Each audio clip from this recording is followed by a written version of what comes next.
할렐루야, 주님을 찬양합니다. 오늘 주시는 하나님 말씀 아가 8장 5절 하반절입니다. 너로 말미암아 내 어머니가 고생한 곳, 너를 낳은 자가 애쓴 그곳 사과나무 아래에서 내가 너를 깨웠노라. 그리스도를 사랑하는 교회라는 제목으로 오늘 이 본문 말씀으로 함께 은혜를 나눕니다.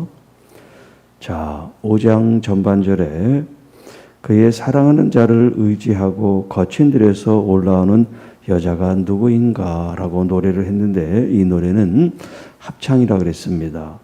그 합창에 대해서 오늘 이 하반절에 있는 말씀이 이것이 신랑의 노래인가 혹은 신부의 노래인가, 학자들이 견해를 달리하고 있습니다. 우리 이제 공동번역이나 새번역 성경에는 이것을 여자의 노래로 그렇게 보고 있습니다. 반면에 또 다른 현대어 성경이라든지 다른 성경은 남자의 신랑의 노래라고 또 표시를 하고 있습니다. 이렇게 서로 상반된 견해를 갖고 있는데, 이 하반절에 있는 그 본문 히브리어 원문을 보면 여자가 부르는 노래라고 그렇게 얘기를 할 수가 있어요. 왜냐하면 이 가리키는 그 단어나 조사가 남성 명사로 돼 있어요. 그러니까 지금 여자가 남자를 지금 바라보고 하고 있는 그런 노래다.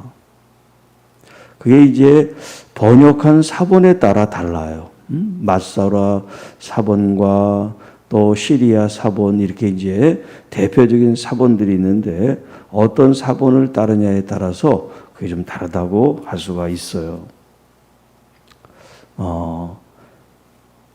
이 시리아 사본이라고 하는 사본은 우리가 이제 너무나 잘 알다시피 그 킹제임스 버전 흠정역을 이제 원본으로 하고 있는 그 번역인데, 거기에는 여성 명사로 이렇게 번역이 되어 있어요. 그래서 이것이 신랑의 노래인지 신부의 노래인지 그 원문 그 텍스트 그것이 이제 어떤 본문을 갖고 번역을 했느냐에 따라 좀 다르다 하는 말씀을 드리고요. 자, 남자의 노래로, 신랑의 노래로 이것을 이제 해석한다면, 자, 위에서 지금 이 예루살렘 처녀들이 노래를 하죠. 거친 들에서 올라오는 여자가 누구인가? 자, 이 지금 신랑이 거기에 대한 응답으로 노래를 한다.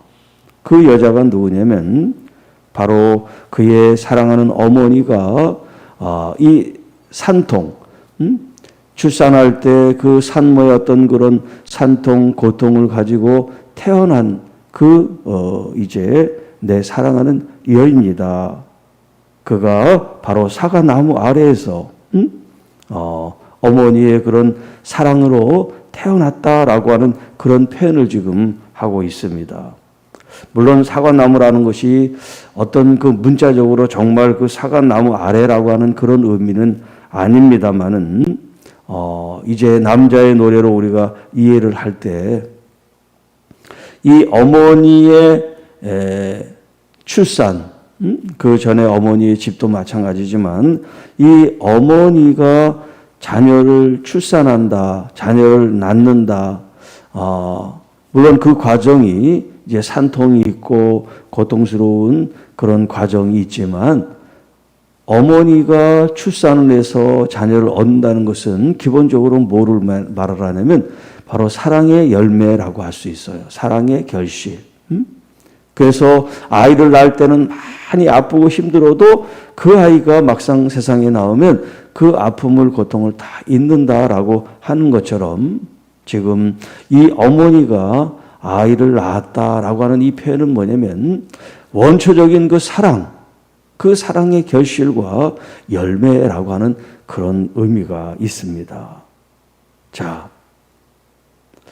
너로 말미암아 내 어머니가 고생하고 그렇게 너를 낳았고 그렇게 힘쓰고 애썼던 곳 그 사과나무 아래에서 내가 너를 깨웠다. 여기 이제 깨웠다라고 하는 말은 잠자고 있는 사람을 그 잠에서 깨게 했다라고 하는 그런 이제 1차적인 의미도 있지만 또 일으켜 세웠다라고 하는 그런 의미도 있어요. 인간의 그 원초적이고 가장 근본적인 사랑으로 태어난 이 여인, 내 사랑하는 여인을 지금 내가 일으켜 세웠다. 그것은 어머니의 사랑으로 이 여자가 이 땅에서 생명으로 출발을 한 거죠.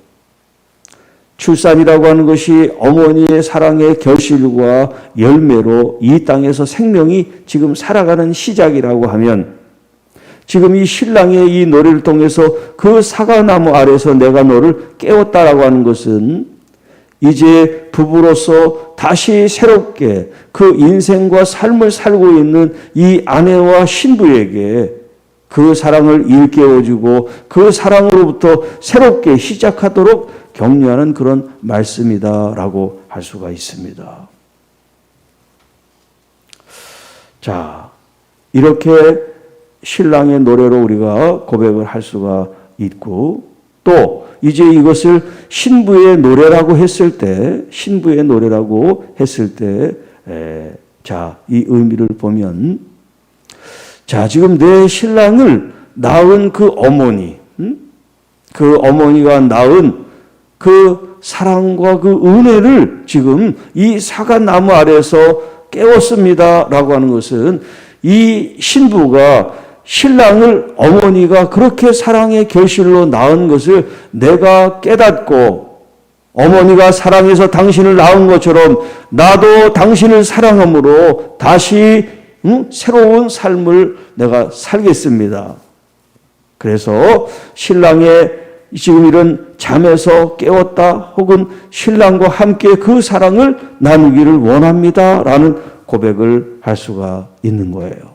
그러니까 이것이 뭐 학자들의 의견이 서로 분분해서 신랑의 노래냐 신부의 노래냐라고 이제 대립할 필요가 없이 근본적으로 이 속에 있는 말씀은 뭐냐면 바로 사랑이라는 거예요. 인간이 이 땅에 태어난 것은 하나님의 사랑의 결정과 또 하나님께서 이 땅에 우리를 사랑으로 보내셨다고 하는 것을 가장 기본적으로 우리가 함께 가질 수가 있어요. 이것이 신랑이든 신부든 상대를 어떻게 바라보든 이 출발은 바로 사랑이라고 하는 것입니다. 그것을 하나의 비유로서 사과나무라고 표현하고 있어요. 여러분, 사과의 그 신선하고 또 달콤하고 맛있는 그 의미가 바로 사랑을 가리키는 거예요. 비록 낳을 때는 고통스럽고 힘들었지만 이제 낳고 보면 그렇게 시원하고 그렇게 달콤하고 그렇게 행복한 건 없습니다. 그런 의미인 거죠.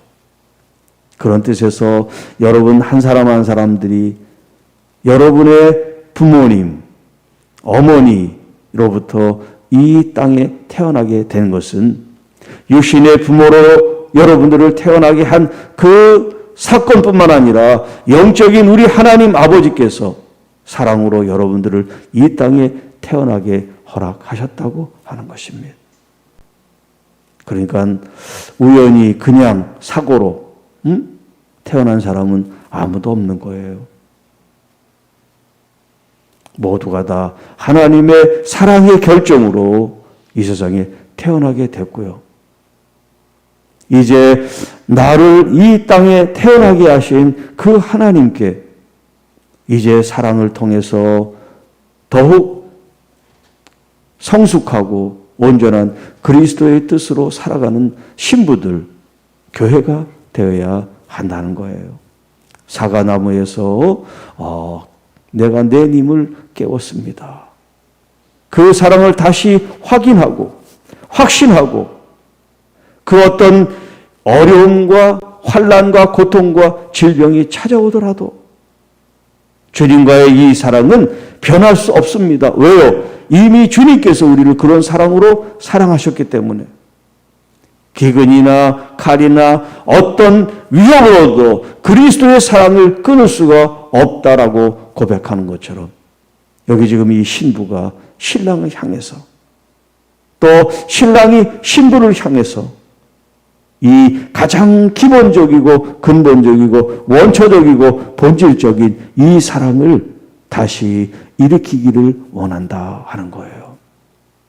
자, 우리가 이제 결혼을 했습니다.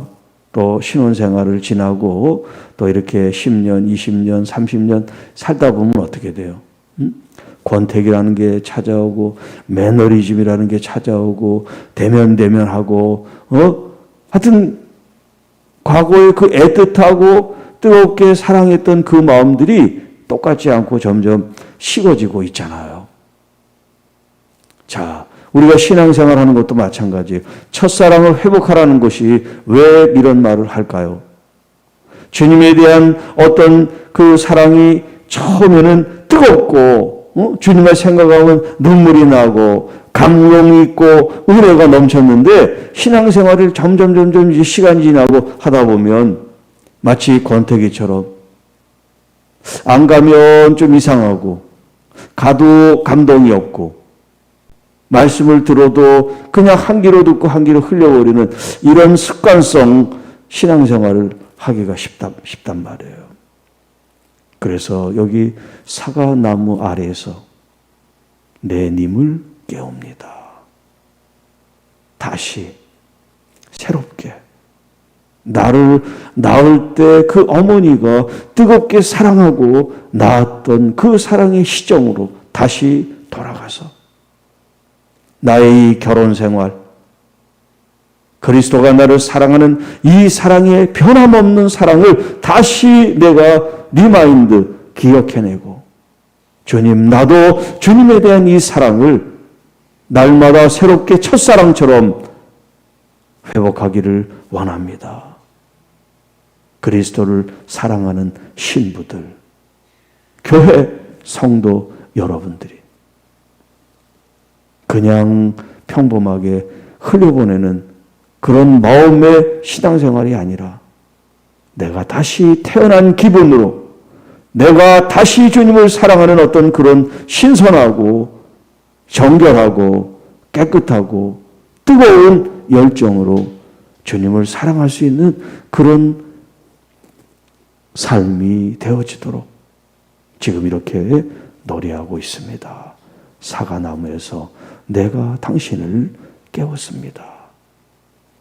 오늘 사랑하는 성도 여러분, 이 새벽에 주어진 이 말씀이 여러분의 식어졌던 사랑을 다시 불듯 일으킬 수 있다면 여러분의 주어진 이 시간에 이 삶이 주님이 우리에게 주시는 사랑을 충만히 여러분들이 누리고 받으시고 또 거기에 대한 응답으로 여러분의 사랑을 주께 헌신하고 드릴 수 있는 아름다운 믿음의 관계가 되기를 주님의 이름으로 축복합니다. 그리스도를 사랑하는 교회. 그 사랑 안에 믿음이 있습니다. 확신이 있습니다. 의지하고 신뢰하는 기본적인 마음이 그 속에 있습니다. 여러분, 부부관계를 흔드는 어떤 요인이, 유혹이, 어떤 어려움이 닥쳐도 그리스도를 사랑하는 이 사랑에는 변함이 없으시기를 바랍니다. 아브라함에게 100세에 된 얻은 그 이삭을 바치라 그럴 때 하나님에 대한 신뢰, 믿음, 사랑, 어떻게 보면 그것이 와르르 무너지는 그런 시험 아닙니까? 그런데 아브라함은 결코 하나님에 대한 신뢰와 믿음과 사랑을 잃지 않고 그 아들을 하나님께 바치는 그 믿음의 모습을 보였던 것처럼 이 땅에 여러분들이 가장 힘들고 가장 아프고 가장 어려운 그런 지금 시험을 겪고 있다면 아브라함처럼 믿음으로 승리하는 여러분이 되시기를 축복합니다. 그것이 바로 여러분이 하나님 아버지를 사랑하는 여러분의 신앙의 지금 모습이라고 할 수가 있습니다. 그리스도께서 당신의 생명도 십자가를 통하여 여러분에게 내어준 것은 진실로 여러분을 사랑하기 때문입니다. 그 사랑으로 우리가 구원을 받고 날마다 그 은혜 속에 살고 있음을 기억하시기를 바랍니다. 주 하나님 아버지 감사합니다. 이 새벽에 우리들이 다시 그리스도에 대한 사랑을 확인하고 일깨우고 또 그 사랑의 시점을 통해서 우리의 삶을 다시 새롭게 시작할 수 있도록 재조정하고 재정렬할 수 있는 은혜의 시간 되기를 원합니다. 늘 받기만을 원하고 늘 응답만을 기다리는 신부들이 아니라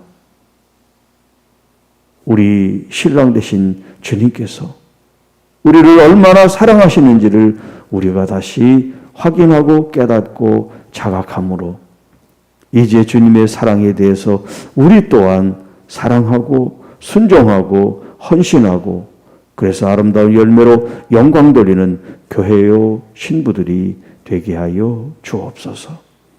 오늘도 믿음으로 우리 사랑하는 교우들, 성도들 믿음으로 승리하게 하여 주옵소서. 아프고 병들고 또 환난과 시험 속에 있는 하나님의 귀한 자녀들 주님 긍휼과 자비로 그들을 일으켜 세워주시고 그럼에도 불구하고 그들이 주님을 알고 사랑하고 경험할 수 있는 비록 혹독한 고난의 길이지만 그 길 끝에는 희망과 소망이 있고 사랑과 은혜가 넘치고 치유와 회복이 있는 하나님의 나라를 경험하게 하옵소서. 이 모든 말씀 우리를 구원해 주신 우리 구주 예수님의 이름으로 간절히 축복하며 기도하옵나이다. 아멘.